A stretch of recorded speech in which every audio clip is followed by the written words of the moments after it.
Fala aí pessoal, beleza? Professor André Berzotti aqui trazendo mais um vídeo no canal. Nesse vídeo eu vou apresentar para vocês como é possível você guiar o treinamento do seu cliente, do seu aluno, atleta, como queira chamar, pela variabilidade da frequência cardíaca. Vamos lá? Bora rodar a vinheta.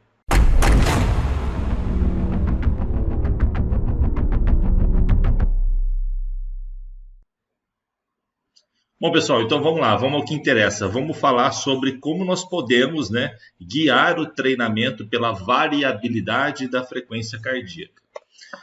Então, será que vale a pena trabalharmos com variabilidade da frequência cardíaca no nosso dia a dia? Bom, pessoal, a variabilidade é mais uma ferramenta, mais uma variável que você pode utilizar dentro do seu contexto profissional para trabalhar com os seus clientes, sejam eles atletas ou não atletas, para observar a melhora de performance, para observar estado de prontidão e poder dar os melhores direcionamentos dentro do planejamento de treino que você fez durante os microciclos de treinamento em uma semana específica para o seu cliente, porque essa tomada de decisão tem que ser constante. Então, quando a gente fala da variabilidade da frequência cardíaca, ela é uma das diversas ferramentas que podem nos auxiliar para isso. Longe de eu estar querendo aqui neste vídeo trazer para vocês que ela é a solução para tudo. Mas se você fazer ela muito bem feitinha, a tarefa de casa, da melhor maneira que você pode realmente trabalhar com essa variável, com certeza você vai extrair os melhores resultados aí dos trabalhos com os clientes de vocês, beleza? Então vamos lá, será que vale a pena? Se a gente for partir de um ponto de vista inicial aqui, quando nós olhamos aqui para a variabilidade da frequência cardíaca, ela tem uma aplicação prática, ela não é invasiva e tem validade científica. Então já existem diversos aplicativos validados e o método também por si só para análise da variabilidade da frequência cardíaca para com seus alunos, seus clientes e atletas que você pode aplicar. O custo também da aplicação dessa metodologia, utilizando a variabilidade da frequência cardíaca, também tem um custo acessível. Você pode usar dispositivos que você usa apenas a sua polpa digital, do seu cliente, aí no caso, ou que você utilize um cardiofrequencímetro para fazer a coleta desses dados. Então, torna-se muito fácil ser feita a utilização da variabilidade da frequência cardíaca no seu contexto diário. Além disso, ela é sensível também às alterações do estado de saúde. Então, por exemplo, se o seu cliente, seu aluno, aí no caso, ele fica resfriado, por exemplo, se ele contrai o COVID, se ele manifesta qualquer outro tipo de patologia, como você acompanha constantemente a resposta do sistema nervoso autonômico desse indivíduo, você consegue enxergar quando alguma situação ali de algum vírus, alguma bactéria, por exemplo, se manifesta no organismo desse seu aluno, pode talvez estar trazendo essas alterações na variabilidade da frequência cardíaca, que vai fazer você investigar e tomar até mais cuidado com o treinamento com esse seu cliente.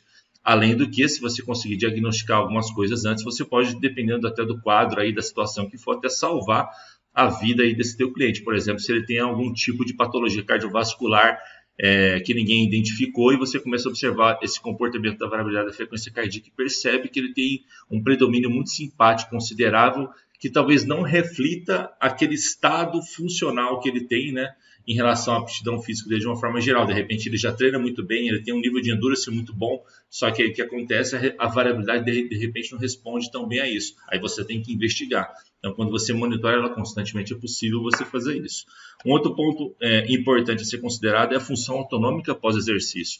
Então, além de você fazer as suas avaliações corriqueiras e avaliação do estado de prontidão pela manhã com o seu cliente ou no período da tarde, que é o período que ele treina com você, é interessante você ter essa relação do ciclo circadiano também, de como essa variabilidade se alterna durante o dia.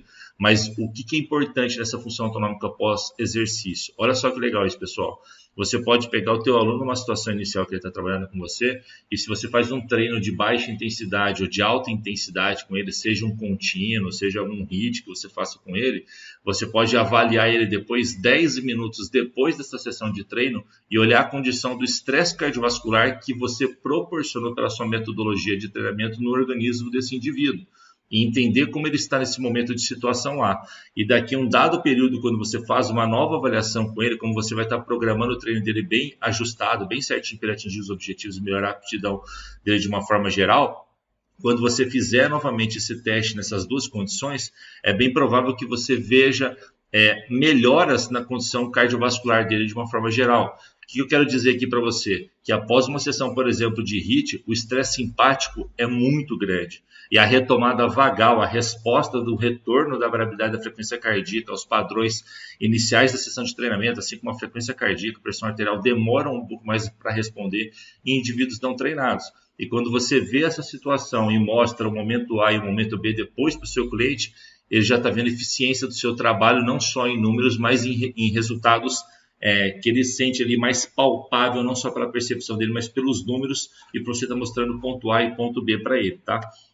E aí, a hora que a gente olha também para a parte de indicador de mortalidade cardiovascular, se ele está nessa situação de fazer essa análise da função autonômica pós-exercício, você já está vendo também se ele tem uma situação de ter algum tipo de indicador de mortalidade cardiovascular em detrimento do tempo de estresse que ele pode permanecer após uma sessão dessa e o quanto que a variabilidade dele reduz após essa sessão de treinamento. Então, assim, mais uma vez eu quero ressaltar, longe de que a variabilidade ela vai resolver todos os seus problemas e que você tem que também levar tudo a ferro e a fogo, mas se você trabalhar com ela muito bem, entender todos esses pontos da qual ela pode ser trabalhada, com certeza você vai possibilitar ao seu aluno atingir resultados de uma forma mais segura e eficaz e você ter mais assertividade na sua tomada de decisão.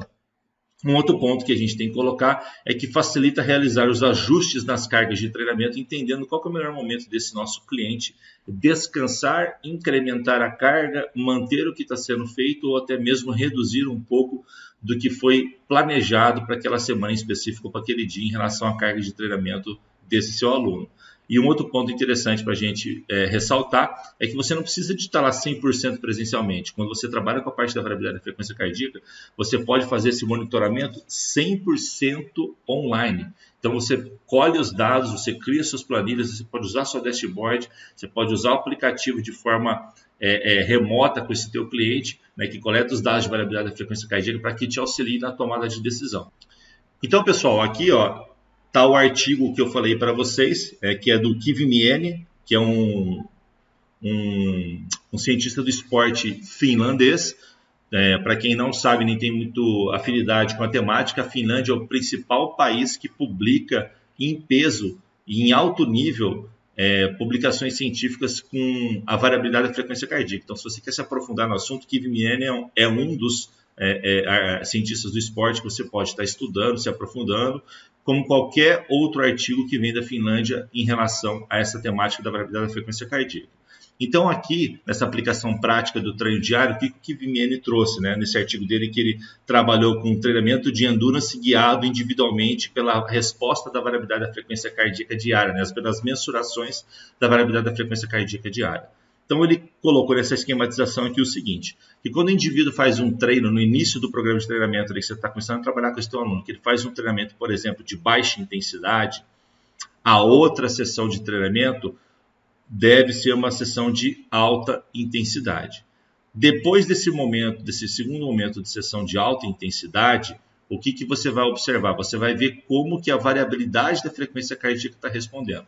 Então, lembrando que mesmo antes de começar a guiar o treino pela variabilidade, você tem que pegar esse seu aluno, esse seu cliente, deixar ele pelo menos com 24 horas sem nenhum tipo de estresse considerável em relação a treinamento e pedir pelo menos para ele dormir mais cedo ali, né, para ele não ficar muito exposto a mídias sociais, mexendo com o celular, tentar dormir bem, né, não comer muito pesado antes de dormir, para no dia seguinte, quando ele for fazer a análise da variabilidade da frequência cardíaca de repouso, essa primeira avaliação inicial com você, ele esteja sobre nenhuma influência de exercício para que essa medida não seja poluída, para você ter uma situação limpa, digamos assim. E a partir dessa medida inicial, você começa a ver as próximas respostas dele em relação a essa esquematização que você está vendo aqui. Então, vamos dar um exemplo que você avaliou o seu aluno aí, ele está com 40 milissegundos, por exemplo, de RMSSD. Pô, legal, ele está com 40 milissegundos de RMSSD. Então, veio, iniciou o programa de treinamento, fez uma sessão de baixa intensidade, alta intensidade, e aí eu vou ver o que aconteceu com a VFC dele. Ela se manteve próximo ali, dentro dos 40, e ela aumentou ou ela reduziu dos 40? Aí você vai olhar. Se ela tiver aumentado, por exemplo, ou mantido 40 ou mais do que isso, 41, 42, 43, o que você vai fazer na próxima sessão de treinamento, já que a VFC é positiva? Você vai fazer mais uma sessão de treinamento de alta intensidade com esse teu cliente. Beleza. Em contrapartida, Na próxima sessão de treinamento, o que você faz? Você olha de novo a resposta da variabilidade da frequência cardíaca desse seu aluno. O que você vai ver? Se ela for positiva ou negativa, não importa. Ou seja, se ela estiver nesse exemplo que eu estou dando para vocês, de 40 milissegundos de RMSSD ou menos do que isso, não importa. Você deve fazer um treino de baixa intensidade. Quando você fizer esse treino de baixa intensidade, você vai olhar novamente a resposta da variabilidade da frequência cardíaca. Se ela for positiva, ou seja, os mesmos 40 ou mais do que isso, você vai fazer novamente um treinamento aqui de alta intensidade depois desse de baixa intensidade. Se ela respondeu menos do que 40, para esse exemplo hipotético que nós estamos dando aqui, a variabilidade da frequência cardíaca foi menor, você vai fazer uma sessão de descanso com esse seu aluno, certo? Fez a sessão de descanso, não deu treino quando ela foi negativa. Eu volto e olho novamente a resposta da VFC, tá? Se ela foi positiva ou negativa. Se ela foi negativa, eu faço mais uma sessão de descanso com esse meu cliente. Se ela foi positiva, eu venho e faço já um treino de baixa intensidade. Mas, se depois dessa segunda sessão de descanso que eu dei, que se ela for negativa, o que eu faço? Independente da resposta da minha VFC, depois de ter dado 2 sessões de descanso para a VFC ter reduzido, né, eu vou aplicar um treinamento de baixa intensidade e vou novamente olhar para a resposta da variabilidade da frequência cardíaca aqui, para saber para onde eu vou direcionar para o meu aluno, para a sessão de treinamento do meu aluno.